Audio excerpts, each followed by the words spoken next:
नमस्कार दोस्तों, भारत एक सोच देख रहे हैं आप। दोस्तों, आज एक बड़ी खबर निकलकर सामने आई है। भारतीय जनता पार्टी ने अपनी तीसरी लिस्ट जारी कर दी है और उस तीसरी लिस्ट में 7 नाम निकलकर सामने आए हैं।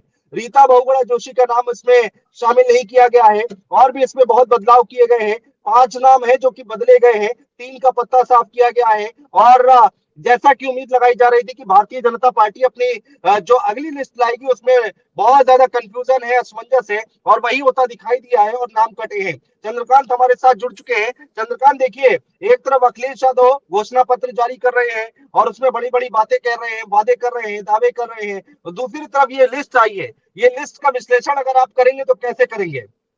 देखिए अनुज जी, ऐसा है कि जो भारतीय जनता पार्टी ने जो लिस्ट जारी की है, हम घोषणा पत्र पे भी बात करेंगे जिसमें फ्री डेटा, आटा और पढ़ाई की बातें हैं। लेकिन आज की बड़ी खबर यह है कि भारतीय जनता पार्टी ने उत्तर प्रदेश में 7 और लोकसभा सीटों पर अपने प्रत्याशियों का ऐलान कर दिया। और जाहिर सी बात है, जिस बात की हम उम्मीद कर रहे थे कि शायद इस बार कैसरगंज की सीट डिक्लेयर होगी, वहां प्रत्याशी कौन होगा ये पता चल जाएगा। लेकिन ब्रजभूषण शरण सिंह के नाम का फैसला अभी तक अनुज जी हो नहीं सका और अंदर खाने की खबरें यह है कि कट गया है टिकट उनका। हालांकि अभी औपचारिक ऐलान बाकी है। दूसरी बात यह है कि इस लिस्ट को अगर आप देखेंगे तो इस लिस्ट में 5 सीटें ऐसी हैं जहां पर नए चेहरे चुनाव लड़ेंगे। वो 5 सीटें कौन सी हैं, वहां पर टिकट क्यों कटे, उस पर भी बात करेंगे। सबसे जो हाई प्रोफाइल सीट इस पूरी लिस्ट में है वो है मैनपुरी की। मैनपुरी में डिंपल यादव चुनाव लड़ रही हैं, सिटिंग सांसद हैं, और डिंपल यादव पिछले 2.5 महीने से लगातार अकेले प्रचार कर रही हैं। और डिंपल यादव के सामने जो उम्मीद थी कि कोई बड़ा चेहरा चुनाव लड़ेगा, जैसा कि उपचुनाव में देखने को मिला था, बघेल साहब चुनाव लड़े, लेकिन चर्चा यहां पर यह भी थी कि संघमित्रा मौर्य चुनाव लड़ जाएंगी आकर के डिंपल यादव के सामने। नहीं हुआ। जयवीर सिंह यहां पर प्रत्याशी बनाए गए हैं अनुज जी। जयवीर सिंह उत्तर प्रदेश सरकार के पर्यटन मंत्री हैं। हालांकि खबर यह है कि जयवीर सिंह मैनपुरी से चुनाव नहीं लड़ना चाहते थे। उनकी इच्छा थी कि उनको फिरोजाबाद से चुनाव लड़ाया जाए। फिरोजाबाद की सीट पर राम गोपाल के बेटे अक्षय यादव चुनाव लड़ रहे हैं और वहीं से जयवीर सिंह चुनाव लड़ना चाहते थे, लेकिन भारतीय जनता पार्टी ने उनको मैनपुरी से टिकट दे दिया है। कौशाम्बी की सीट है अनुज जी, रिजर्व सीट है फॉर एससी, शेड्यूल कास्ट के लिए रिजर्व है। यहां पर विनोद सोनकर है, पिछली बार के जीते हुए सांसद हैं, उनका टिकट नहीं काटा गया है। हालांकि बैरिकेडिंग तोड़ बयान देते हैं, बयानों के लिए बड़े मशहूर हैं, उनका टिकट नहीं कटा है। अगली सीट है फूलपुर हम और आप जानते हैं गांधी नेहरू परिवार की परंपरागत सीट है और अलायंस में ये सीट समाजवादी पार्टी के हिस्से में है। इस सीट पर सांसद थी केसरी देवी पटेल। केसरी देवी पटेल का टिकट काटकर यहां पर विधायक प्रवीण पटेल को टिकट दिया गया। अब देखिए, चर्चा इस बात की थी कि केसरी देवी पटेल की जगह उनके बेटे दीपक पटेल को टिकट मिलेगा। केसरी देवी पटेल का टिकट कट गया, उनके बेटे को टिकट मिला नहीं। यानी, और देखिए, केसरी देवी पटेल एक ऐसी सांसद रही बीते 5 साल में जिनके खिलाफ कोई आरोप नहीं, जिनसे बहुत ज्यादा कोई नाराजगी नहीं, जिन्होंने कोई पार्टी लाइन से हटकर काम नहीं किया, लेकिन फिर भी उनका टिकट कटा रहा है। ऐसा शायद इसलिए क्योंकि पार्टी को लगता है कि कुर्मी वोट के लिए उनके पास अनुप्रिया पटेल हैं, तो ज्यादा पटेल नेताओं की उनको जरूरत नहीं है। यहां पर टिकट काटकर इनको प्रवीण पटेल जी को दिया गया है। और अब अगली सीट प्रयागराज यानी इलाहाबाद, उस सीट पर जो प्रत्याशी सांसद थी, सिटिंग सांसद डॉक्टर रीता बहुगुणा जोशी, उनका टिकट काट दिया गया, रीता बहुगुणा जोशी का, और उनकी जगह पूर्व राज्यपाल, पूर्व विधानसभा स्पीकर केसरीनाथ त्रिपाठी के बेटे को टिकट मिला है, नीरज त्रिपाठी। नीरज त्रिपाठी को टिकट मिला है। ये वकालत करते हैं, बड़े वकील हैं और इनकी पत्नी भी महिला मोर्चा की नेता है। इनको टिकट मिला है। केसरीनाथ त्रिपाठी के ये बेटे हैं। प्रयागराज में इस बात की चर्चा हो रही थी अनुज जी कि प्रयागराज में जो रीता बहुगुणा जोशी का टिकट कटा, आखिर उसके पीछे रीजन क्या है। तो उम्र की बात कही गई कि उम्र उनका रीजन है। तो उसका खुलासा हमने और भरत जी ने दोपहर में किया कि भाई हेमा मालिनी जो है वो रीता बहुगुणा से 10 महीने बड़ी है उम्र में, लेकिन हेमा मालिनी को टिकट मिला, रीता बहुगुणा को टिकट नहीं मिला। यानी उम्र सिर्फ रीजन नहीं हो सकती। दूसरा, एक बड़ी चर्चित सीट है अनुज जी, बलिया की। बलिया की सीट पर भारतीय जनता पार्टी ने सिटिंग सांसद वीरेंद्र सिंह मस्त का टिकट काट दिया जी। और उनकी जगह पर पूर्व प्रधानमंत्री नीरज शेखर, माफ करिएगा, चंद्रशेखर के बेटे नीरज शेखर, उनको टिकट दिया है। राज्यसभा के मौजूदा सांसद है, पहले 2 बार बलिया से सपा के टिकट पर चुनाव जीत चुके हैं। इसके बाद एक बड़ी रोचक सीट है, ये भी एससी के लिए रिजर्व है, मछली शहर, जौनपुर के पास की सीट है। और मछली शहर में भारतीय जनता पार्टी पिछली बार 181 वोट से चुनाव जीती थी। 181 वोट, सबसे दिलचस्प चुनाव था। बीपी सरोज इस बार फिर से प्रत्याशी बनाए गए हैं। और अनुज जी, जिस सीट के बारे में हमने और आपने सबसे ज्यादा बात की, गाजीपुर, गाजीपुर में पारसनाथ राय, इनको टिकट दिया गया है। मनोज सिन्हा कैंप के नेता हैं, मनोज सिन्हा के बड़े करीबी हैं, संघ के विभाग प्रचारक रहे हैं और भारतीय जनता युवा मोर्चा के प्रदेश अध्यक्ष हुआ करते थे। आजकल तो प्रांशु दत्त द्विवेदी है, इसके पहले आशुतोष राय हुआ करते थे, इसके पहले सुभाष यदुवंश थे, उनके पहले आशुतोष राय थे। आशुतोष राय के ये पिताजी हैं और मनोज सिन्हा कैंप के बड़े नेता हैं, मतलब करीबी लोगों में शुमार होते हैं। और अफजाल अंसारी से इनका मुकाबला होगा। देखिए चर्चाएं थी कि गाजीपुर, हाँ, मनोज सिन्हा या फिर उनके बेटे चुनावी मैदान में आ सकते हैं, ये हम लोगों ने बहुत इस पर चर्चा की है।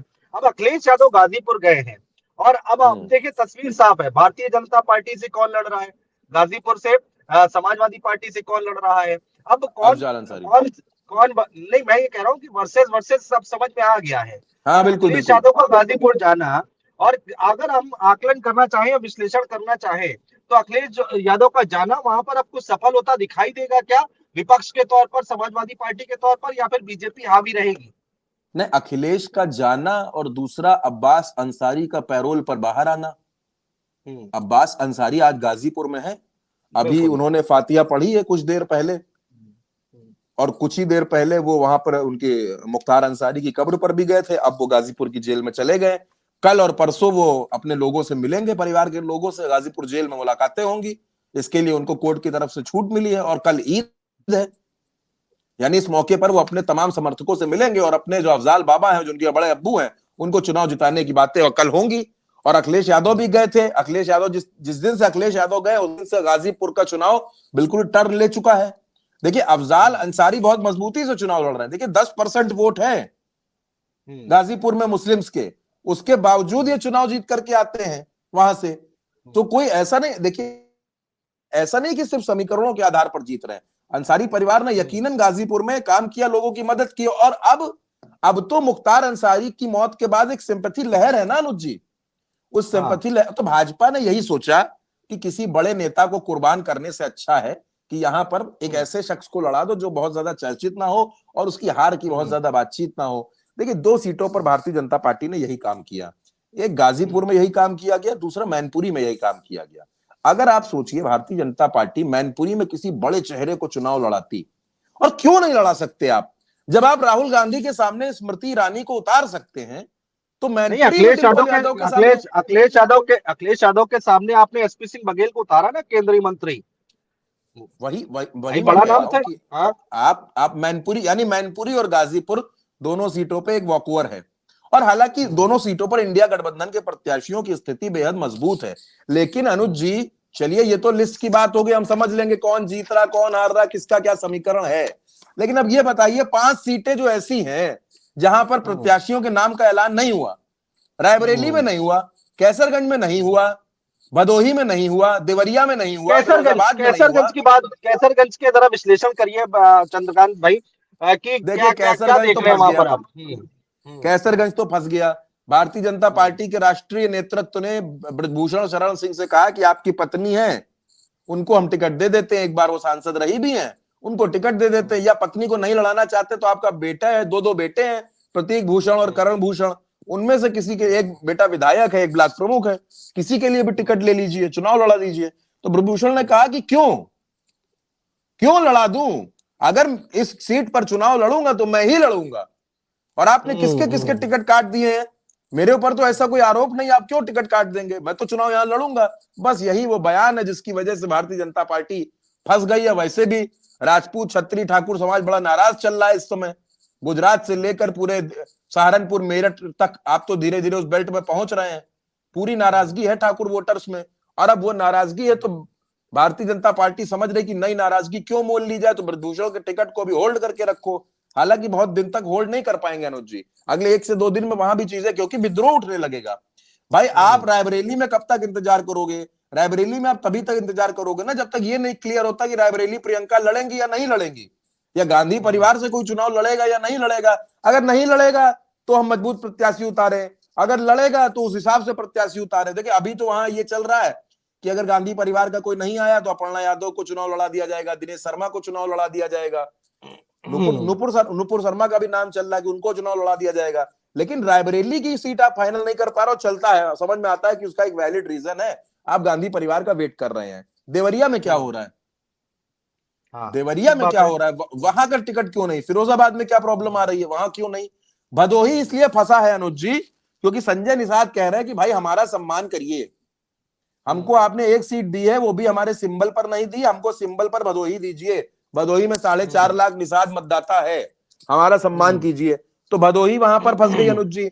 अब कैसरगंज फंस गई, फिरोजाबाद फंस गई, देवरिया फंस गई, ये तमाम सीटें। अब देखिए उत्तर प्रदेश में लगभग 75 सीटों भारतीय जनता पार्टी की, 70 सीटों पर तस्वीर साफ है, 5 सीटें बाकी हैं। बाकी 2 पर अनुप्रिया पटेल, 2 पर जयंत चौधरी, 1 पर ओम प्रकाश राजभर, 80 सीटें हो गई। लेकिन पेंच फंसा दिया संजय निषाद ने, पेंच फंसा दिया देवरिया में 10-12 ब्राह्मण नेताओं ने। आप यकीन नहीं मानेंगे 7 से 8 ऐसे ब्राह्मण नेता हैं जो सब त्रिपाठी हैं और सब टिकट मांग रहे हैं देवरिया में, सब टिकट मांग रहे हैं। और भारतीय जनता पार्टी कह रही कि हम पंडित लड़ाएंगे नहीं, वहां हम पिछड़े को चुनाव लड़ाएंगे। यहाँ पे एक लड़ाई आपको भी याद होगा, देवरिया ब्राह्मण बनाम यादव की लड़ाई का बीच में गढ़ बन गया था। वहां पर बड़े जो घटना हुई थी हत्याकांड की, उस प्रेम यादव का परिवार था, तमाम जो घटनाएं हुई उसके बाद से वहां के समीकरण बड़े गड़बड़ा गए हैं अनुज जी। वहां पे जिसको कहते हैं ना, बड़े फंसने वाली स्थिति हो गई है। और फिरोजाबाद में क्या है, फिरोजाबाद में अक्षय यादव चुनाव लड़ रहे हैं, रामगोपाल के बेटे हैं। पिछली बार इस वजह से चुनाव हार गए क्योंकि शिवपाल यादव वहां चुनाव लड़ गए, 90,000 वोट ले गए, बिल्कुल 90,000 वोट ले गए। और ये फिरोज यादव, ये अक्षय यादव जो है, ये 28,000 वोट से चुनाव हार गए। लेकिन इस बार तो चाचा साथ में, चाचा ने शुरू में प्रचार भी बहुत किया साथ में, तो अक्षय यादव वहां पर मजबूत है। और अक्षय यादव परिवार के वो चेहरे हैं जो बेहद शांत रहते हैं। एक अक्षय यादव, आदित्य यादव, तेज प्रताप यादव, और एक हद तक आप कह सकते हैं अंकुश यादव, ये 4-5 जो युवा नेता हैं बेहद शांत रहते हैं। लेकिन जो ये लिस्ट आई, अब इस लिस्ट प्रयागराज का क्या विश्लेषण करेंगे चंद्रकांत? अब रीता बहुगुणा जोशी के लिए जब मैंने समाजवादी पार्टी के प्रवक्ताओं से बात की तो उन्होंने कहा हमारी नजर उन पर भी है। फखरुल हसन चांद सपा के प्रवक्ता है, वो कह रहे थे अभी देखिए आगे आगे होता क्या है। तो संपर्क में है क्या, या फिर ऐसा कुछ हो सकता है, कुछ संभावनाएं बन सकती है रीता बहुगुणा जोशी के लिए? संपर्क और वो सीट और कितने जिताऊ प्रत्याशी हैं जिनको उतारा गया है, जरा इसका विश्लेषण करें आप। हाँ देखिए, भारतीय जनता पार्टी ने एक गोल तो सही खेला कि ब्राह्मण का टिकट काटा और ब्राह्मण को दे दिया, पहला। बिल्कुल। दूसरा क्या है कि केसरीनाथ त्रिपाठी जी जो हैं वो प्रयागराज का एक मजबूत नाम हुआ करते थे, बेहद मजबूत नाम, राज्यपाल रहे, विधानसभा के स्पीकर रहे और भारतीय जनता पार्टी के प्रदेश अध्यक्ष रहे। तो एक ब्राह्मण नेताओं में, मजबूत नेताओं में उनकी गिनती होती थी। नीरज त्रिपाठी क्या है, पढ़े लिखे चेहरे हैं, युवा प्रत्याशी हैं। लेकिन अभी तक की जो खबर है उस, देखिए ये सीट जो है प्रयागराज की, ये कांग्रेस के कोटे में है अनुज जी। कांग्रेस को यहाँ अपना प्रत्याशी तय करना है और कांग्रेस ने 3 सीटें अभी ऐसी हैं जहां प्रत्याशी तय नहीं किए हैं, रायबरेली, अमेठी और प्रयागराज। इन 3 सीटों पर प्रत्याशी फाइनल नहीं है। हालांकि उज्जवल रमण सिंह जो हैं, रेवती रमण सिंह के बेटे हैं, समाजवादी पार्टी में रेवती रमण 2 बार सांसद रहे, वो परिवार कांग्रेस में शामिल हो चुका है और चर्चा ऐसी है कि उज्जवल रमण ही वहां चुनाव लड़ेंगे। और उज्जवल रमण बड़े वकील हैं। नहीं, ये खबर पक्की हो गई है, जहां तक मेरी भी जानकारी है कि वही चुनाव लड़ेंगे, नाम बस औपचारिकता बाकी नहीं, रह मैं आपकी उस बात का जवाब दे रहा हूं कि अगर उज्जवल रमण नहीं, क्योंकि रीता बहुगुणा का टिकट कटा, और अगर बातचीत हुई, क्योंकि रीता बहुगुणा पुरानी कांग्रेसी हैं, कांग्रेस की प्रदेश अध्यक्ष रही हैं और जिनके पिता मुख्यमंत्री रहे, जिनके भाई मुख्यमंत्री रहे, जो स्वयं प्रदेश अध्यक्ष रही, विधायक रही, सांसद रही, उन रीता बहुगुणा के लिए प्रयागराज की सीट पर एक टिकट मैनेज करना कोई बहुत बड़ी बात नहीं होगी, मुझे ऐसा नहीं। तो नाराजगी बढ़ जाएगी, उज्जवल रमण की नाराजगी बढ़ सकती है। नहीं, नाराजगी की जहां तक आप बात कर रहे हैं, ये बात मैंने एक संभावना जताई है कि ऐसी उम्मीदें हो सकती हैं अगर ऐसी बात बने। हालांकि कांग्रेस और समाजवादी पार्टी ये गलती नहीं करना चाहेंगे कि ब्राह्मण के सामने ब्राह्मण उतारें। हाँ। ये गलती नुकसान फिर यहाँ फायदा मायावती को होगा, इसलिए ये गलती यहां पर की नहीं जाएगी। अब क्या है कि अगर उज्जवल रमन चुनाव लड़े तो ठाकुर बनाम ब्राह्मण की लड़ाई होगी, तब चुनाव थोड़ा सा बदलेगा, थोड़ा सा टर्न लेगा। अब नीरज त्रिपाठी जो हैं, ये केसरीनाथ त्रिपाठी के बेटे, ये नॉन पॉलिटिकल आदमी है अनुज जी, ये पूरी तरीके से नॉन पॉलिटिकल है, पॉलिटिक्स से इनका कोई बहुत ज्यादा लेना देना है नहीं। इतना लेना इनका देना है कि ये केसरीनाथ त्रिपाठी के बेटे हैं, और इनसे ज्यादा लेना देना इनकी पत्नी का है। इनकी पत्नी कविता यादव त्रिपाठी, वो भारतीय जनता पार्टी महिला मोर्चा की प्रदेश मंत्री है और बड़ी एक्टिव है पॉलिटिक्स में, तो वो एक्टिव है, लेकिन ये एक्टिव नहीं है। तो अब प्रयागराज की सीट पर क्या होगा, देखिए उज्जवल रमन का परिवार जो है सियासत में दखल रखता है मजबूत, रेवती रमन मजबूत दखल रखते हैं, कोई कमजोर नेता नहीं है उस इलाके के, और उस इलाके के लोगों में उनका दबदबा भी है। अब है क्या कि देखिए प्रयागराज में हुआ क्या है अनुज जी, जब से उमेश पाल और अतीक वाला पूरा एपिसोड हुआ पिछले साल, एक साल जो पूरा एपिसोड चला, उसके बाद से वहां की सियासी चीजें बहुत हद तक बदली, और बहुत इंपॉर्टेंट है वहां के मुस्लिम वोटर्स, वहां के पाल वोटर्स और वहां के कुर्मी वोटर्स।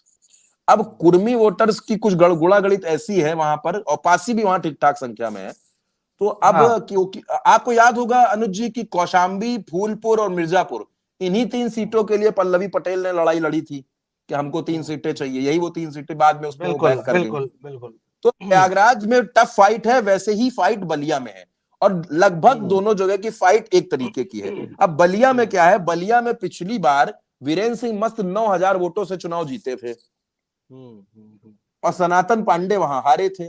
सनातन पांडे फिर से चुनाव लड़ रहे हैं और नीरज शेखर को टिकट दिया गया है, तो 9,000 वोट कोई बहुत बड़ी बात नहीं होती है। अब जिसका टिकट कटा वीरेंद्र सिंह मस्त का, क्या वो विरोध नहीं करेंगे अंदर अंदर? बिल्कुल बिल्कुल। और नीरज शेखर यहाँ 2 बार सांसद बने हैं, मैं इस बारे में मयंक जी से भी चर्चा हो रही थी, नीरज शेखर 2 बार सांसद बने, लेकिन अनुज जी दोनों बार सपा के सिंबल पर बने। उनके पिता आदरणीय पूर्व प्रधानमंत्री रहे देश के चंद्रशेखर जी, 8 बार सांसद रहे वो, और वो जो है वो हमेशा समाजवादी जनता पार्टी, समाजवादी जनता दल, इनसे बने। उनकी जो पूरी लड़ाई थी ना, वो पूरी लड़ाई थी भारतीय जनता पार्टी के खिलाफ, उसकी नीतियों के खिलाफ, वो हमेशा उसी से चुनाव लड़े। अब क्या है कि नीरज शेखर लड़ रहे हैं भारतीय जनता पार्टी से, नीरज शेखर हैं भारतीय जनता पार्टी के राज्यसभा सांसद है, समाजवादी पार्टी छोड़कर 2019 में ये शामिल हो गए इधर आकर के भारतीय जनता पार्टी में। तो बलिया की लड़ाई बेहद रोचक है, प्रयागराज की लड़ाई बेहद रोचक है, और फूलपुर में जिस तरीके से केसरी देवी पटेल का टिकट कटा है, फूलपुर में केसरी, देखिए मैंने आपसे कहा ना निर्विवाद छवि की नेता है, उनके ऊपर कोई आरोप इस तरीके के नहीं थे, और उनका टिकट कटा और उनके घर में भी किसी को टिकट नहीं मिला, तो ये भी फूलपुर की सीट में काफी दिक्कतें आएंगी। दूसरा अनुज जी क्या है कि गाजीपुर की सीट, मैनपुरी की सीट, आज की जो ये पूरी लिस्ट है, ये भारतीय जनता पार्टी की कहीं से भी पक्ष में नजर नहीं आती है। अब हाँ, अब क्या है, अब सीटों का इंतजार थोड़ा थोड़ा सा ना अनुज जी खत्म हो रहा है। अब सीटों का इंतजार मोटे तौर पर 2-3 सीटों का बचा है, गाजीपुर का, और माफ करिएगा आपके देवरिया का, रायबरेली का, और कैसरगंज का, कि यहाँ पर प्रत्याशी कौन होगा। कैसरगंज बड़ा लोग इसको जो है बड़ा इंतजार करते हैं चंद्रकांत भाई, कि कैसरगंज में क्या हो रहा है, क्या हो रहा है। ब्रजभूषण शरण सिंह को लेकर बहुत सारी बातें जो है लोग कर रहे हैं कि वहां पर क्या हो रहा है। खैर जो भी होगा वो देखा जाएगा। क्योंकि अभी मैं नगीना से चुनाव कवर कर रहा हूँ, तो नगीना से अभी मैं ट्रैवल कर रहा था, तो ये बड़ी खबर थी, तो हमने सोचा कि भाई चंद्रकांत जी का विश्लेषण इस पर होना बहुत जरूरी है। और अब हम पश्चिम की राजनीति समझने की कोशिश कर रहे हैं, और अब हम आगे शामली और उधर कैराना की तरफ बढ़ रहे हैं। तो वहीं बीच में गाड़ी रोककर हमने आपसे बातचीत करने की कोशिश की। अंत में एक आखिरी सवाल जरूर करेंगे चंद्रकांत भाई आपसे, कि अब ओवरऑल देखें, अब देखिए जो आपने कहा कि अब सीटों का इंतजार अब खत्म हो चुका है, अब हमें ये जो, जैसे मैंने गाजीपुर का बोला कि वर्सेस पता चल गया है, अब हमें ऑलमोस्ट पता चल गया है कि कौन कहां से चुनाव लड़ रहा है और कौन कितनी टक्कर देने की कोशिश कर रहा है। इस बात का अगर हम विश्लेषण करें आज की तारीख में, तो आप क्या देखते हैं? अभी की स्टेज क्या देखते हैं, किसको एज मिल रही है, या फिर कौन कितनी मजबूती से लड़ रहा है? अब मुझे अनुज जी अभी ऐसा लगता है कि अभी चुनाव को थोड़ा सा 4 दिन 5 दिन और बीतने दीजिए। अब मुझे ऐसा लगता है जिस दिन पहले चरण के चुनाव का प्रचार खत्म होगा 17 तारीख को, उसके बाद बहुत हद तक तस्वीरें साफ होंगी। बहुत देखिए क्या है कि अगले 2-4 दिन में लगभग सारी सीटों के प्रत्याशी फाइनल हो जाएंगे, जो सीटें बची भी हैं उनके भी प्रत्याशी फाइनल हो जाएंगे। आज की तारीख में अगर आप मुझसे पूछें, और 17 तारीख मैं क्यों कह रहा हूं, 17 तारीख को रामनवमी है और आप जानते हैं उस दिन अयोध्या में बड़ा कार्यक्रम आयोजित करने की तैयारी चल रही है।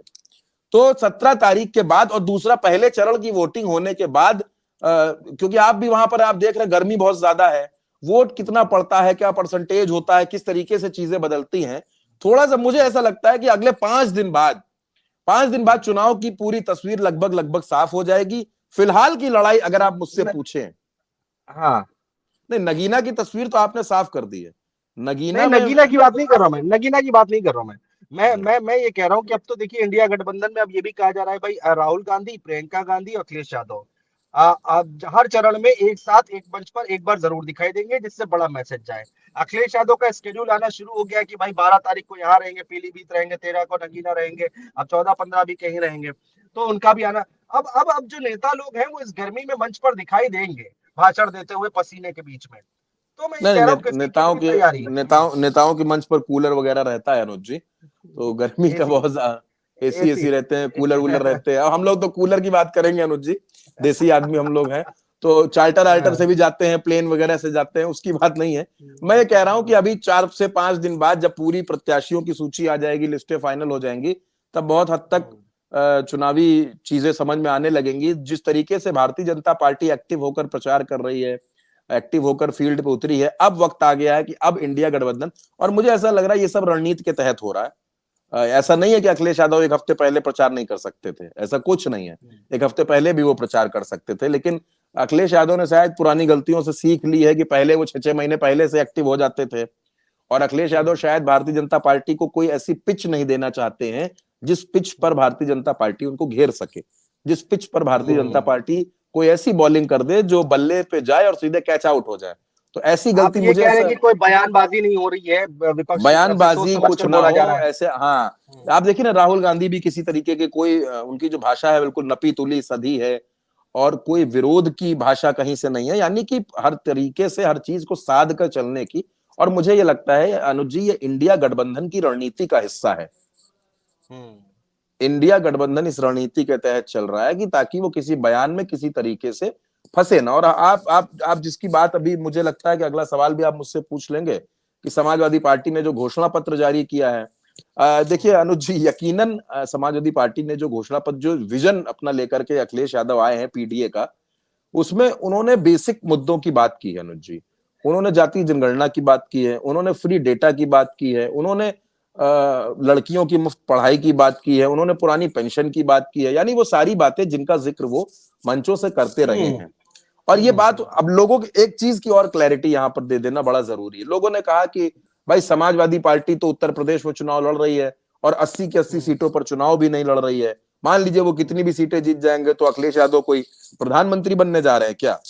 देखिए, ये अखिलेश यादव के प्रधानमंत्री बनने का घोषणा पत्र नहीं है, ये अखिलेश यादव के पार्टी के प्रत्याशियों का घोषणा पत्र है कि अगर हम जीतते हैं और केंद्र में इंडिया गठबंधन की सरकार आती है तो हमारी हिस्सेदारी होगी, तो हम इन बातों को लागू कराने के प्रयास करेंगे और हम अपना विजन डॉक्यूमेंट सदन में अपनी बात रखेंगे भाई, इन मुद्दों को उठाया जाएगा, इन पे बिल्कुल। और फोकस क्योंकि किया जाएगा। क्योंकि क्योंकि क्योंकि हम गठबंधन में हैं, तो जो भी प्रधानमंत्री हम चयन करेंगे, जो भी प्रधानमंत्री, अभी कोई पता नहीं प्रधानमंत्री कौन बनेगा, अगर इंडिया गठबंधन के पक्ष में सीटें आएंगी तो हो सकता है, क्योंकि उत्तर प्रदेश प्रधानमंत्री देते रहा, मैं बड़ी हाइपोथेटिकल बातें कर रहा हूं आपसे, हो सकता है प्रधानमंत्री कहां से बने, कौन बने, तो ये उसके, मैं ये इसलिए जरूरी है अनुजी, क्योंकि घोषणा पत्र को लेकर बड़े कंफ्यूजन लोगों के बीच में है, उसकी भी जरूरत है कि लोगों को ये क्लियर हो जाए कि घोषणा पत्र ऐसा नहीं कि वही जारी करेगा जो सत्ता में आने वाला है, या जो राष्ट्रीय पार्टी है, या जो इस तरीके से चुनाव लड़ रहा है।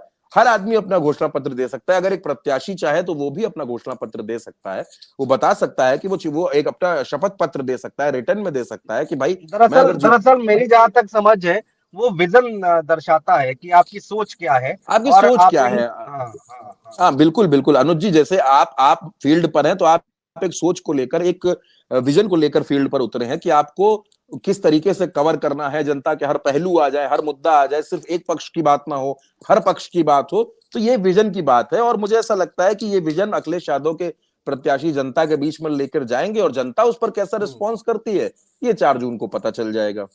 4 जून को पता चल जाएगा। बिल्कुल चंद्रकांत भाई, बहुत शुक्रिया, समय निकाला आपने और अभी मैं कैराना जा रहा हूँ। कल अगर हमारा हो सकेगा तो दर्शकों को, जो हमें देख रहे हैं या देखेंगे आगे हमारे इस लाइव को, हमारे इस वीडियो को, तो हम नगीना की सीट पर जरूर एक विश्लेषण करेंगे छोटा सा। अब ये वीडियो आने शुरू हो जाएंगे भारत एक सोच पर, वो वीडियो दर्शक आप देखिए, और हम नगीना की सीट पर विश्लेषण करेंगे, कैराना की सीट पर करेंगे, मेरठ की करेंगे, मुजफ्फरनगर की करेंगे। पहले चरण की 8 सीटों पर जो है वहां पर हम अब विश्लेषण करना शुरू करेंगे, किस तरह का माहौल है ग्राउंड जीरो पर, ये भी हम आपको बताएंगे। फिलहाल बहुत शुक्रिया चंद्रकांत भाई जुड़ने के लिए। आप लोगों का, दर्शकों बहुत शुक्रिया, बहुत तमाम बहुत बहुत बहुत हमारे धन्यवाद। साथ जुड़े रहे आप इतनी देर तक, और भारत एक सोच जरूर देखते रहिएगा। बहुत शुक्रिया।